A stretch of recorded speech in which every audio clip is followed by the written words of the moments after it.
Shalom jemaat yang dikasihi oleh Tuhan, sebuah kesempatan sekali lagi pada saat ini, momen ini untuk kita boleh bersama-sama belajar akan kebenaran firman Tuhan. Sekalipun kita lakukan secara online, tapi mari kita menjaga kekudusan, kesakralan di dalam ibadah untuk kita fokus selama beberapa menit ke depan untuk belajar akan kebenaran firman Tuhan. Sebelum kita bersama-sama mendengarkan firman Tuhan, mari kita masuk dalam doa.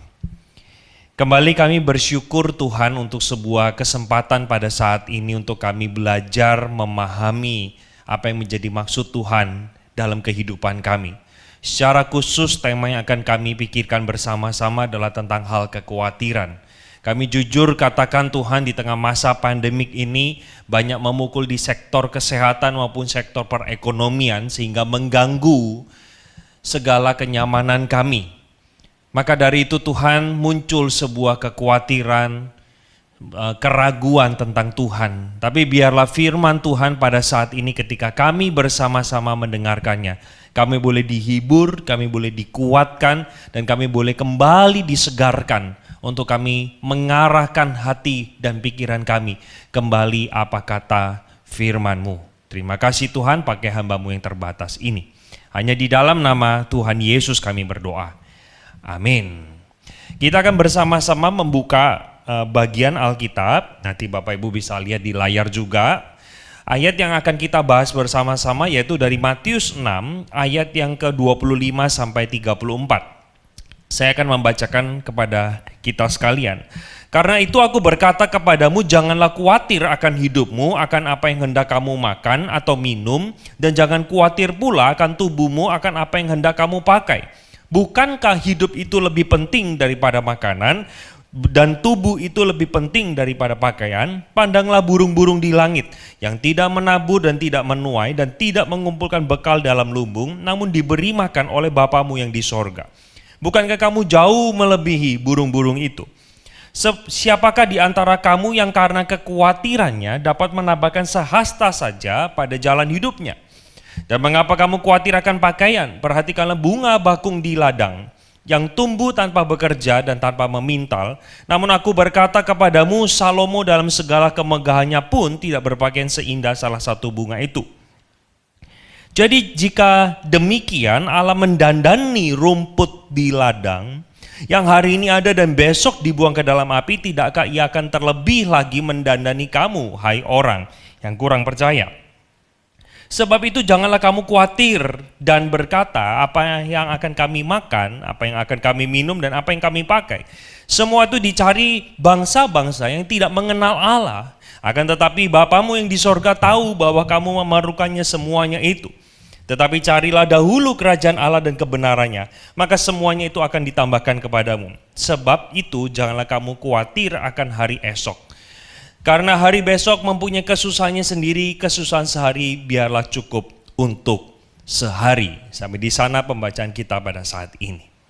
Saya akan mengawali khotbah saya dengan sebuah harian surat kabar di Solo Pos yang tercatat pada tanggal 31 Oktober tahun 2016. Dikisahkan dalam surat kabar itu ada satu pasang suami istri yang bernama Bapak Wagiman yang berusia 59 tahun dan Ibu Murjini berusia 58 tahun. Usia yang tidak lagi muda, sudah setengah baya. Nah, satu kali diceritakan di sana, sang suami tidak menemukan istrinya ada di ranjang dan dia mulai mencari di sekitaran rumah dan dia menemukan sebuah fakta bagaimana istrinya sudah meninggal dalam kondisi tergantung, jadi gantung diri. Nah, sontak hal itu membuat terkejut sang suami dan dia memanggil polisi untuk bisa mengolah TKP. Nah, polisi melakukan investigasi, pemeriksaan apa yang menjadi motif di balik ibu ini bunuh diri. Dan ternyata diduga kuat bahwa sang ibu mengakhiri hidupnya hanya karena khawatir anaknya yang masih SMP suka jalan-jalan menggunakan motor. Ketika kita mendengar berita ini serasa di benak kita tidak masuk akal. Bagaimana mungkin hanya karena urusan sepele sang ibu rela mengakhiri hidupnya? Tapi saya harus katakan bahwa masalah yang mengakar pada sang ibu itu adalah berbicara soal kekhawatiran. Nah, kalau berbicara sudah sampai ke ranah kekhawatiran, saya kira ini adalah sebuah hal yang kita tidak asing, bukan? Apalagi di tengah masa pandemik seperti ini, kekhawatiran itu mungkin sebagian keluarga menjadi bahan bakar. Ketika bangun pagi sudah khawatir hari ini bakal dapat cuan apa enggak. Setiap hari kita mulai dengan baru, hari ini customer akan datang lebih banyak atau tidak. Beberapa mungkin di antara kita yang sudah khawatir menjelang akhir bulan, kontrakan sudah habis, apakah bisa bayar atau tidak. Bagaimana bisa membeli harga bahan pokok makanan yang saat ini mungkin melonjak tinggi sementara salary dipotong karena pandemi. Kekhawatiran seringkali menjadi motor dalam kehidupan kita termasuk anak-anak Tuhan, ya tidak terkecuali anak-anak Tuhan, sehingga membawa kita terkadang meragukan apakah Tuhan bersama dengan kita atau tidak. Nah, saya mengajak kita untuk melihat terlebih dahulu apakah sebenarnya semua kekhawatiran itu adalah salah dan berdosa. Nah, saya harus katakan bahwa ada sebuah asumsi yang keliru bahwa ada banyak anak Tuhan yang mengatakan bahwa sama sekali kita ini sebagai anak Tuhan, murid Yesus, gak boleh khawatir. Dilandaskan kepada ayat yang tadi kita baca yaitu ayat 25. Janganlah kamu khawatir apa yang kamu makan, minum, dan pakai, dan seterusnya. Tapi sungguh Bapak Ibu, coba kita pikirkan, apakah benar semua bentuk kekhawatiran itu salah adanya? Saya coba menggambarkan dengan sebuah cerita lah. Katakanlah Bapak Ibu memiliki seorang putri yang sudah menginjak bangku kuliah usia 20 tahun lah. Kita tahu kebiasaan putri kita adalah pulang senantiasa nggak pernah lewat dari jam malam. Katakan jam malam itu jam 7 begitu. Setiap kali tidak pernah. Dia kuliah sudah 2 tahun tapi tidak pernah itu terjadi di atas jam 7 malam dan kita tahu tidak ada mata kuliah di atas jam 7 malam. Jadi sudah diperhitungkan jaraknya, pasti pulangnya itu sebelum jam 7 sudah sampai rumah.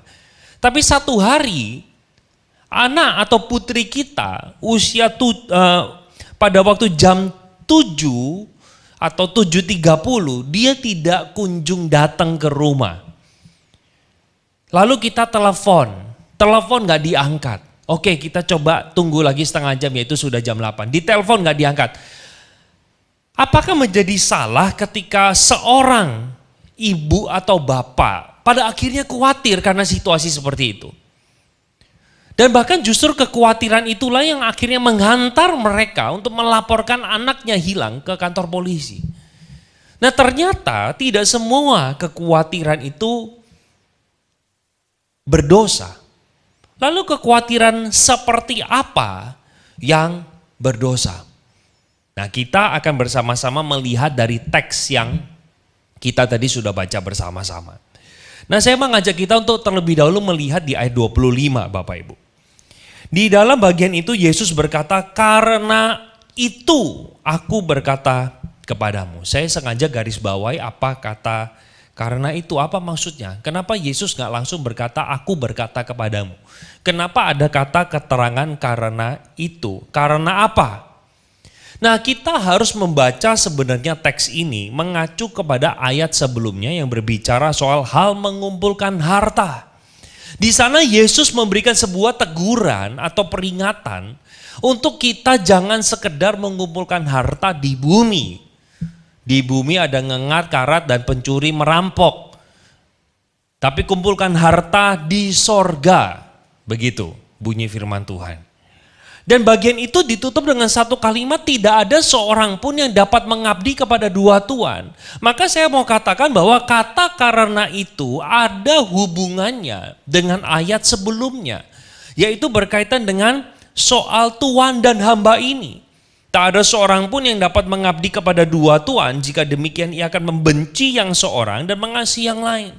Dan ia akan setia kepada seorang dan tidak mengindahkan yang lain. Kamu tidak dapat mengabdi kepada Allah dan kepada Mamon.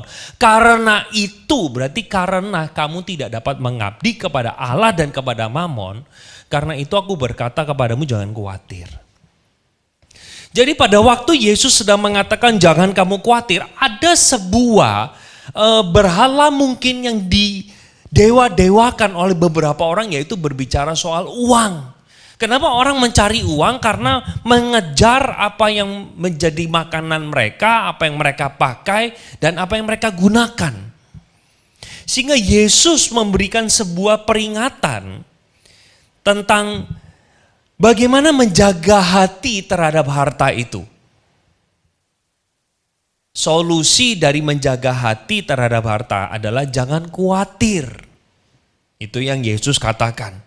Nah, kalau kita melihat beberapa terjemahan, jadi saya mengambil beberapa terjemahan, Bapak Ibu bisa lihat, dan memang terjemahan-terjemahan ini menggunakan terjemahan yang therefore I tell you. ESV mengatakan therefore I tell you, di dalam NASB dikatakan for this reason. Jadi kita bisa melihat bersama-sama bahwa terjemahan Inggris juga konsisten menerjemahkan kata karena itu. Nah, tetapi menarik Bapak Ibu, kata jangan khawatir diterjemahkan secara berbeda di dalam dua terjemahan bahasa Inggris. Kalau kita melihat di terjemahan yang garis yang kedua ya, baris yang kedua itu atau kolom yang kedua, Bapak Ibu bisa lihat yaitu ESV.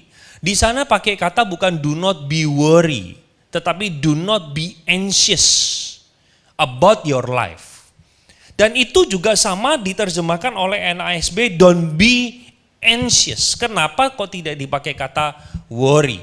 Apa sih bedanya worry sama anxious? Sebenarnya Bapak Ibu kalau di dalam bahasa Yunaninya, kata khawatir itu dipakai kata merimnao. Yang lebih tepat diartikan bukan khawatir tapi cemas atau anxious. Di dalam kamus KBBI, cemas itu adalah gelisah dan tidak tentram hatinya. Jadi kecemasan yang seperti memandang bahwa Tuhan itu sudah tidak ada. Di tengah pergumulan yang terjadi, kekhawatirannya sampai membuat kita berpikir bahwa Tuhan itu tidak ada, Tuhan tidak terlibat dalam kehidupan kita. Itulah kekhawatiran yang berdosa. Itulah kecemasan yang Alkitab tentang. Jadi sekali lagi Bapak Ibu ya, kalau kita khawatir saja, tapi tetap membawa kekhawatiran itu untuk kita berdoa memohon kepada Tuhan, maka itu tidak ada yang salah. Tetapi kekhawatirannya sampai membutakan mata rohani kita dan kita tidak bisa melihat kehadiran Tuhan di dalam kita menghadapi kekhawatiran itu, maka itulah yang ditegur oleh Alkitab. Kepada mereka yang memiliki kekhawatiran yang berlebihan atau kecemasan yang berlebihan itu, maka Yesus mengatakan pandanglah burung-burung di langit yang tidak menabur dan tidak menuai dan tidak mengumpulkan bekal dalam lumbung, namun diberi makan oleh Bapamu yang di surga. Bukankah kamu jauh melebihi burung-burung itu? Nah, mungkin sebagian kita bertanya, kok tiba-tiba ngomongnya ke burung? Kenapa nggak binatang lain? Zaman itu begini Bapak Ibu, burung itu ya dianggap sebagai salah satu hewan yang kurang berharga. Jadi kalau misalnya satu umat ingin datang ke bait Allah dan orang ini atau umat ini miskin, maka burunglah yang menjadi hewan kurban untuk menggantikan dosa dia. Tapi kalau cukup punya duit ya beli domba atau beli hewan, begitu. Nah, Tuhan Yesus ingin mengatakan burung yang dianggap remeh, atau bahkan kalau bahasa Alkitab itu begini, 2 ekor seduit. Seduit itu berapa besar? Saya kurang tahu ya, tapi anggaplah 1 koin gitulah. 1 koin dapat 2 burung. Tapi kalau 2 koin bukan dapat 4, tapi dapat 5. Jadi kurang lebih beli 4 gratis 1 begitu. Ya, buy 4 get 1 free. Kenapa? Karena burung dianggap kurang begitu berharga. Nah, Yesus mengatakan dalam bagian ini burung yang kurang berharga di matamu Itu saja aku pelihara, aku jagai mereka, apalagi hidupmu. Jadi Bapak Ibu lihat ya, perkomparasi yang Yesus berikan. Tapi tidak berhenti sampai di sana. Nanti kita akan lihat berikutnya bagaimana komparasi berikutnya itu lebih rendah dari burung. Sehingga bagian ayat 26 ini ditutup oleh Yesus dengan sebuah kalimat, siapakah di antara kamu yang karena kekhawatirannya saja dapat menambah sehasta saja pada jalan hidupnya. Sebuah quote yang saya taruh di sana dikatakan 85% hal yang kita khawatirkan itu sebenarnya tidak pernah terjadi. Jadi kita mengkhawatirkan sesuatu membuat jantung kita berdegup lebih kencang, membuat kita susah tidur, dan ironisnya belum tentu itu terjadi. Jadi dari sekian banyak hal yang kita khawatirkan, mungkin yang terjadi hanya 10-15%. Itulah yang dimaksud oleh firman Tuhan, janganlah kamu khawatir karena itu tidak menambah sehasta jalan dalam hidupmu. Malah sebenarnya mengurangi ya kehidupan kita karena jantung kita berdegup lebih kencang. Nah, komparasi kedua masuk ke dalam ayat yang ke-28, dikatakan di sana tentang pakaian yang dikomparkan atau dibandingkan dengan bunga bakung di ladang. Jadi Bapak Ibu bisa lihat ya, pertama manusia dibandingkan dengan burung, burung yang kurang berharga, burung adalah binatang murah, aku saja sebagai Tuhan memelihara, apalagi kamu. Sekarang beralih kepada makhluk hidup yang berikutnya yang lebih rendah derajatnya, yaitu tumbuh-tumbuhan atau bunga. Lah bunga yang dikatakan oleh Alkitab yang hari ini tumbuh sorenya saja sudah gak ada atau besoknya dibuang ke dalam api, aku yang mendandani bunga itu. Bahkan dandananku jauh lebih indah dari segala baju atau pakaian yang dipakai oleh Salomo. Itu komparasinya sampai seperti itu. Kita bisa lihat sama-sama bahwa Tuhan, hati Tuhan mengingatkan kepada setiap kita bahwa janganlah engkau khawatir. Karena engkau lebih berharga dari burung. Karena hidup kita lebih berharga dari tumbuh-tumbuhan atau bunga yang paling indah. Tuhan nasihatkan kepada setiap kita yang hari ini mungkin dipenuhi dengan kekhawatiran. Menurut saya kekhawatiran itu hanyalah membawa kita kepada satu posisi di mana kita perlu mencari Tuhan dan kita perlu menemukan hikmat di sana. Sehingga kita bukan hanya tenggelam untuk mengatakan Tuhan kenapa sih ada masalah ini. Kita akhirnya bisa move on untuk memikirkan apa yang menjadi solusi. Karena masalah itu tidak hanya bisa kita khawatirkan, tapi kita harus temukan jalan keluarnya. Nah sebenarnya dalam bagian ini apa sih yang solusi yang Tuhan berikan terhadap kekhawatiran? Jadi kalau kita punya rasa khawatir bagaimana mengatasinya? Nah bagian ini seringkali orang Kristen hafal Bapak Ibu ya. Tetapi carilah dahulu kerajaan Allah dan kebenarannya.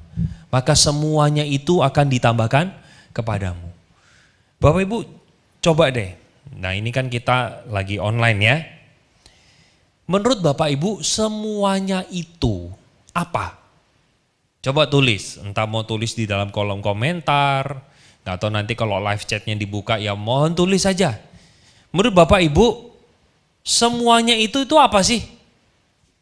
Saya waktu mengkhotbahkan bagian ini di gereja saya atau beberapa jemaat saya tanya semuanya itu apa?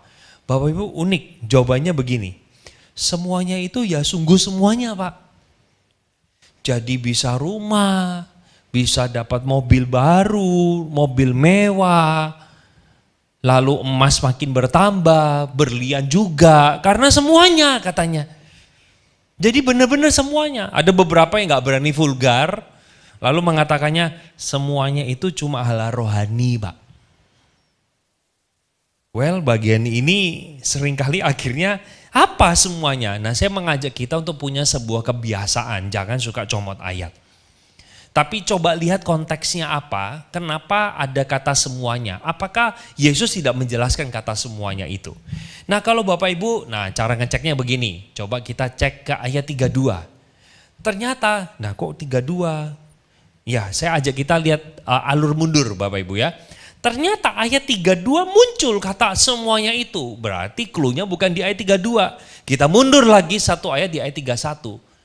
Ternyata di dalam ayat 31 dikatakan, sebab itu janganlah kamu khawatir akan apa yang kami makan, minum, dan pakai.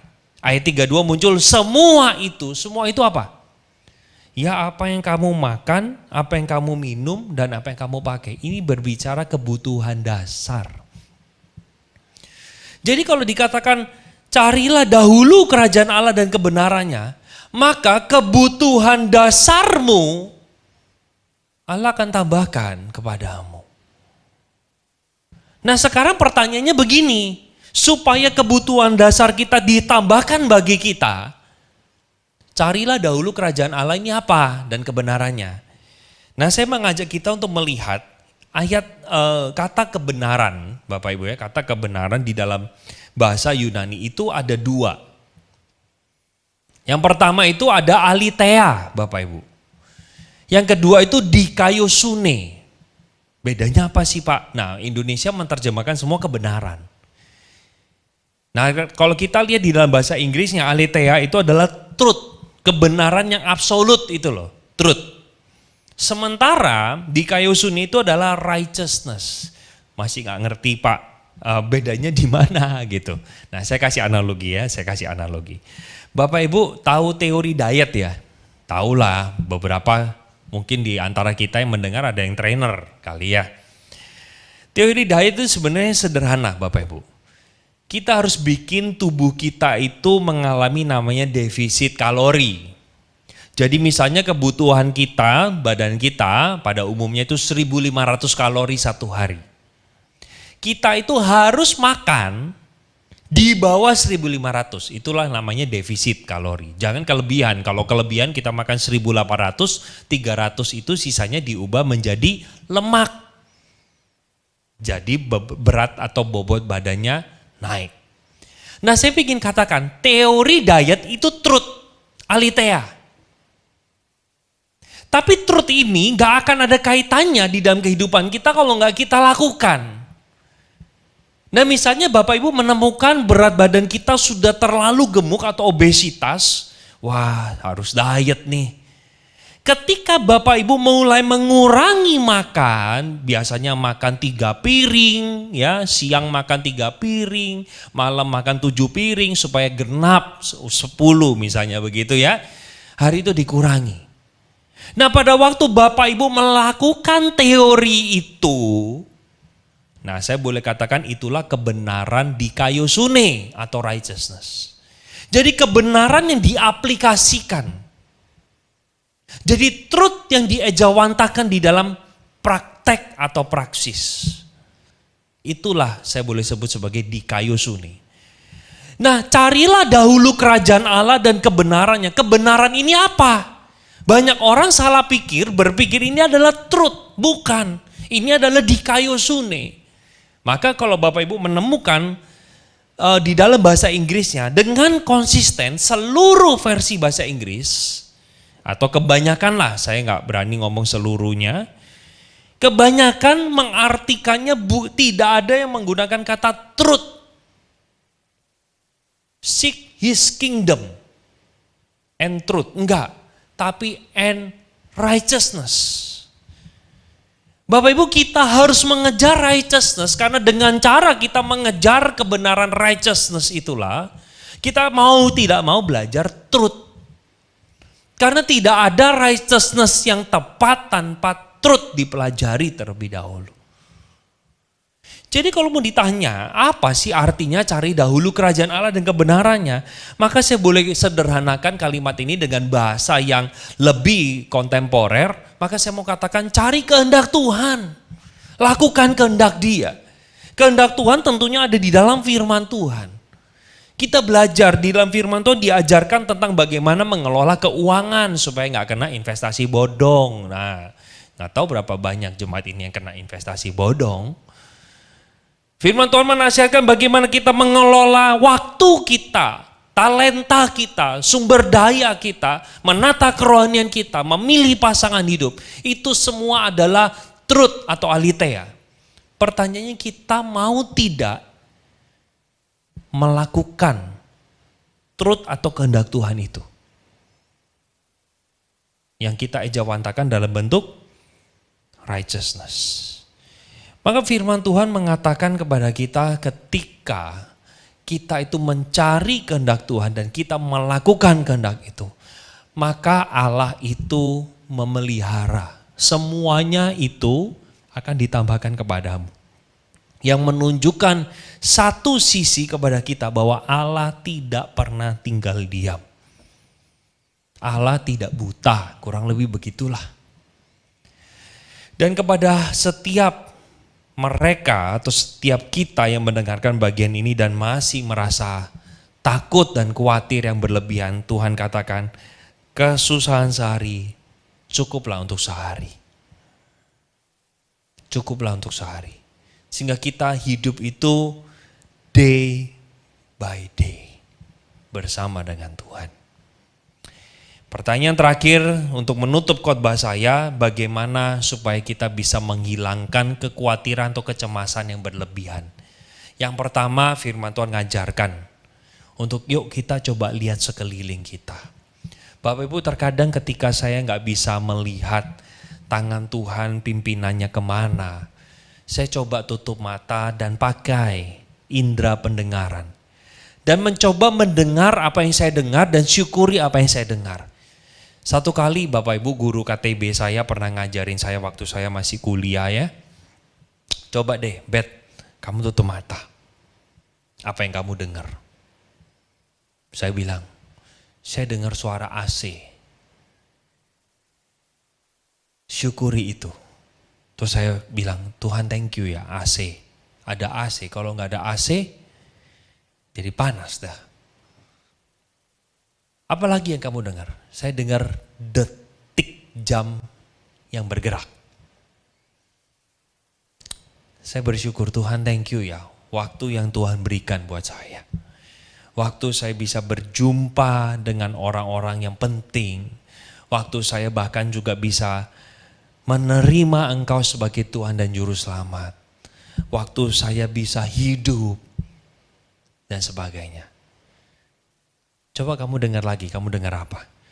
Saya dengar langkah kaki orang. Berarti artinya saya masih hidup. Saya juga bisa punya pendengaran. Bapak Ibu, pada waktu kita sulit untuk melihat Tuhan ada di mana, coba kita pejamkan mata dan lihat sekitar kita. Lihat sekitar kita, lihat hidup kita. Bagaimana kita ada sampai sekarang ini kalau bukan karena Tuhan yang pimpin? Gak akan terjadi. Itu hal pertama. Hal yang kedua adalah, ayo seperti kata firman Tuhan, carilah dahulu kerajaan Allah, yaitu carilah kebenarannya. Dan belajar untuk melakukannya. Belajar untuk lakukan. Belajar kebenaran firman Tuhan. Cari tahu apa maksud Yesus. By the way Bapak Ibu ya, memahami kata-kata Yesus yang sulit dalam Alkitab itu memang gak mudah. Gak mudah. Terkadang butuh effort yang lebih. Butuh waktu untuk bisa mempelajarinya. Jangan kita sekedar ya tutuplah gak ngerti. Udah nanti tanya hamba Tuhan yang jelasin dah. Tapi kita punya satu dorongan, semangat untuk ayo belajar. Dan yang terakhir, yang ketiga adalah mari kita belajar juga di dalam segala gundah gulana kita.